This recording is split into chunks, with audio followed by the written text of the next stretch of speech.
Olá, pessoal! Hoje faremos questões exclusivas de português formuladas pensando em concurso público, com os principais temas cobrados em concurso público. Questões essas que fazem parte de um simulado, de um documento com 50 questões, com gabarito brevemente comentado. Quem tiver interesse em adquirir esse documento, basta acessar o link que eu vou deixar na descrição do vídeo, tá? São 50 questões no valor de R$30.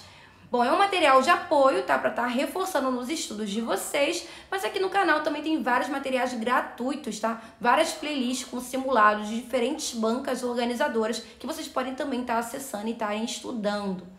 Bom, e se você chegou no canal pela primeira vez, aproveita, se inscreve e também ativa o sininho para estar recebendo notificações sempre que eu lançar um conteúdo novo nessa playlist e em outras que podem ser do seu interesse. Bom, é isso, bora começar! Vamos para a nossa primeira questão demonstrativa. Lembrando, né, que essa questão, assim como as próximas, também estarão no material, totalizando 50 questões. Vamos à leitura da questão. O pronome relativo é o termo que busca retomar o que foi mencionado anteriormente, evitando repetições. Assinale a alternativa em que não ocorre pronome relativo. Vamos então analisar cada alternativa. Letra A. A língua que utilizamos deve se adequar a todo o contexto de uso? Bom, quem é que deve se adequar a todo o contexto de uso? A língua. Então percebam que o que ele está retomando o vocábulo língua, evitando a sua repetição. Portanto, a letra A não é a nossa resposta. Letra B. Tal qual a roupa que vestimos. O que vestimos? A roupa. Então percebam mais uma vez que o que ele está retomando o vocábulo roupa, o vocábulo anterior. Logo, a letra B também não é a nossa resposta. Letra C. Ou mesmo os modos que nos permitimos ter em dada ocasião de interação social. O que nos permitimos ter em dada ocasião? Os modos. Então, mais uma vez, o que está retomando o vocábulo anterior, no caso, né, o vocábulo modos. Então, a letra C também não é a nossa resposta. Letra D. Daí, depreendemos que ser um bom falante ou usuário da língua é justamente saber integrar-se de forma competente. Nesse caso, o que não está retomando o termo anterior. Para ficar claro, vocês podem fazer o seguinte: substituam toda a oração após o que pelo vocábulo isso. Daí depreendemos isso. Isso o quê? Que ser um bom falante ou ser um bom usuário da língua é justamente saber integrar-se de forma competente. Quando você consegue fazer essa substituição, é porque o que se trata de uma conjunção integrante e não de um pronome relativo. Por quê, gente? Porque a conjunção integrante, ela introduz uma oração subordinada. Nesse caso, né, trata-se de uma oração subordinada, substantiva, objetiva direta, porque a oração, ela tem o valor de objeto direto, que é o complemento do verbo transitivo direto, né, que é um complemento o quê? É um complemento não preposicionado. Então, para ficar claro, basta perguntar o verbo. Depreende-se o quê? Que ser um bom falante ou ser um bom usuário da língua é justamente saber integrar-se de forma competente. Como a letra D não tem um pronome relativo, e sim uma conjunção integrante, a letra D é a nossa resposta. Letra E. Se aproximam da língua oral, variando de acordo com o contexto, que pode ser de um grupo rural ou de um conjunto de adolescentes. Bom, o que pode ser de um grupo rural ou de um conjunto de adolescentes? O contexto. Então perceba que o que ele está retomando o vocábulo anterior. Logo, a letra E, de fato, não é a nossa resposta. Vamos para a nossa segunda questão demonstrativa, que diz o seguinte: em relação à concordância verbal, há casos específicos que a gramática tradicional destaca. Assim, assinale a alternativa correta quanto à concordância verbal. Bom, o fato é, o verbo ele pode concordar com um numeral ou com um termo que aparece junto ao numeral e antes do verbo, que é o termo especificador. Se o numeral for 1 ou menor do que 1, o verbo vai ficar no singular. Se o numeral for mais do que 1, o verbo vai ficar no plural. Em relação ao especificador, é a mesma lógica. Se o termo especificador estiver no singular, o verbo ficará no singular, concordando com ele. Caso esteja no plural, o verbo também ficará no plural, concordando com o especificador. Então, nesse caso, a gramática nos dá duas opções: concordar com o numeral ou concordar com o termo especificador. Sabendo disso, vamos analisar então cada alternativa em busca da opção correta. Letra A. 2% dos alunos faltou à aula.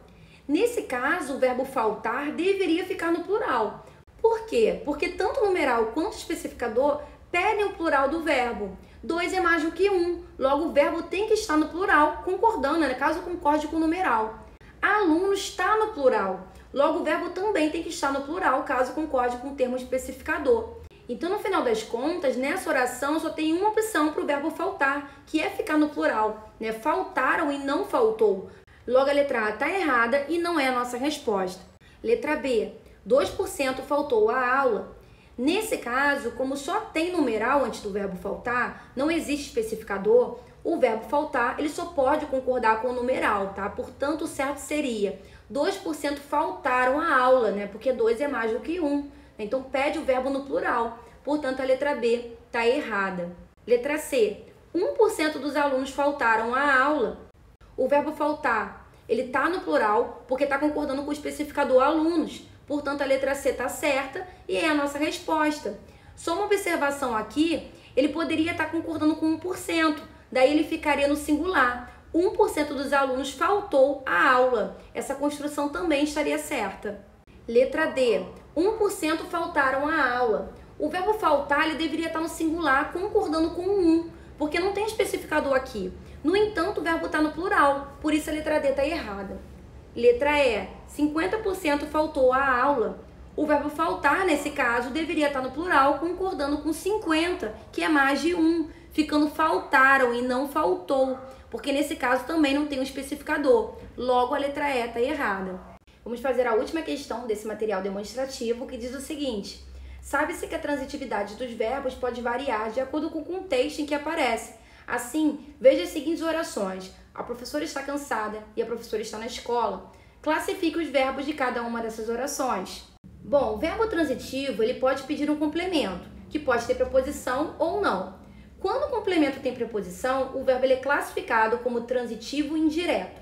Quando o complemento não tem preposição, o verbo é classificado como transitivo direto. Em alguns casos, o verbo não pede complemento, daí estamos diante de um verbo intransitivo. Por exemplo, a professora concordou com a aluna. O verbo em questão aqui é o concordar. Quem concorda, concorda com algo ou com alguém. Então percebam que o verbo pede um complemento preposicionado. No caso, a preposição aqui é o com. Portanto, concordar é verbo transitivo e indireto. E o complemento com a aluna é o seu objeto indireto. Vamos para mais um exemplo. Thaís comprou um vestido novo. O verbo em questão é o comprar. Quem compra, compra alguma coisa ou compra algo. Então perceba que o verbo não pede um complemento preposicionado. Logo, o complemento é um objeto direto e o verbo é um verbo transitivo direto. Um exemplo de verbo intransitivo seria: Maria saiu de casa. O de casa é uma adjunta adverbial de lugar. E o sair, como não pede complemento, é um verbo intransitivo. Bom, ainda existe a opção do verbo ser transitivo direto e indireto ao mesmo tempo. Aí, nesse caso, aparecerá os dois complementos, tá? Tanto o objeto direto quanto o indireto.